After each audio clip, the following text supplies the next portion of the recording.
The same wind that launched me from the beaches of windy Ilium after Troy's fall blew my fleet of ships to the land of the Cicones.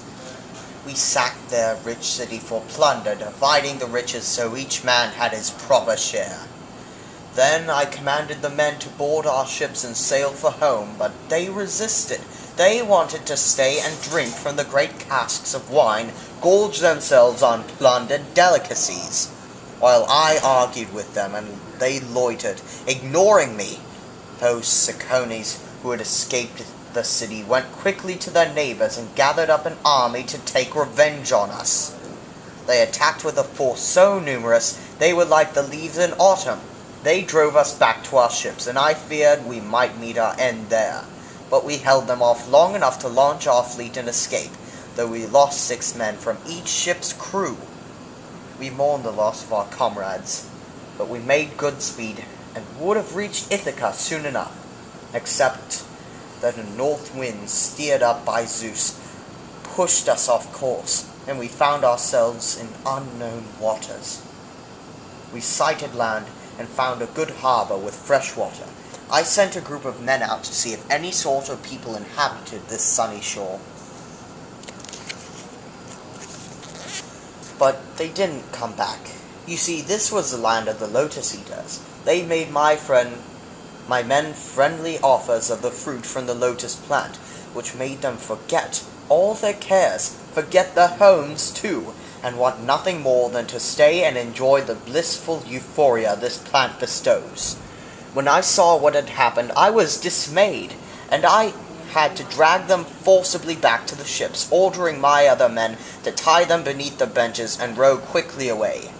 Lucky that I did not taste that fruit.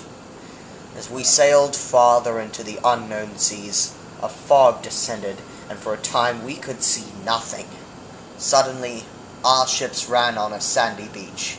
We found that we had sailed into a calm harbor, and we rested there thankfully for the night. In the morning, we saw that we were on a small but lush island, with wild goats jumping among the rocks, and a fresh stream running down the hill.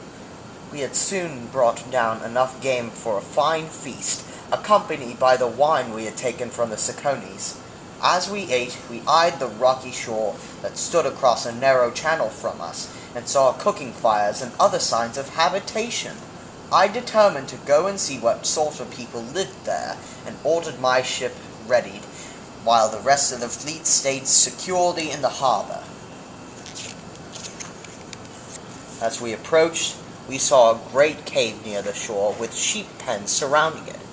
Something made me uneasy, so I picked 12 of my best fighters, armed myself well, and by some inspiration brought with me a cask of our best and strongest wine. We found the cave deserted, and quickly explored it. It was huge inside. Part of it was divided into pens, which were filled with lambs and kids. There was a great fire pit, and an array of pails and baskets for making cheese. Some of my men wanted to steal the fine cheeses and return swiftly to the ship, but I was curious to meet the owner of this cave, see if he would offer his hospitality.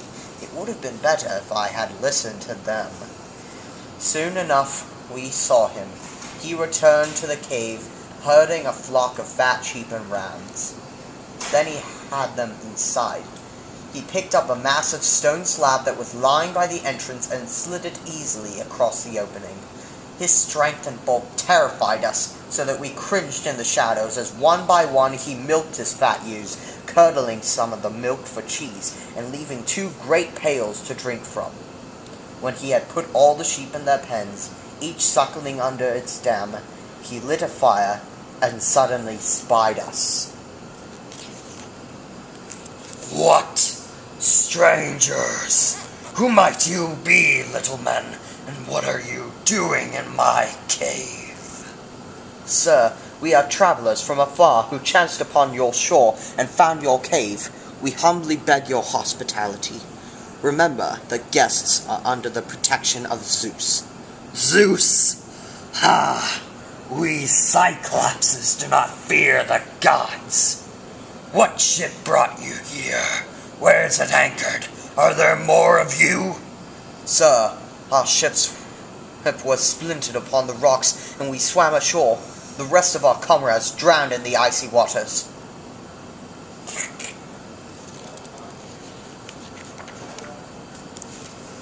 After devouring 2 of my men, the Cyclops lay down to sleep. He did not fear us, for even if we could kill him, we could not possibly move that giant stone. We were trapped. In the morning, the Cyclops killed 2 more men for his breakfast, then drove his sheep outside and replaced the stone across the entrance as easily as a man might tap a quiver of arrows. I racked my brain for a plan that would let us escape alive from the clutches of that brute, and this was what seemed best to me. There was a massive staff of green wood lying in the cave, and I whittled this down to a sharp point and hid it in the back of the cave. I picked 4 of my strongest men to help me wield it when the time came. Once again, I had to stand by and watch as he killed 2 more of my men to make his dinner.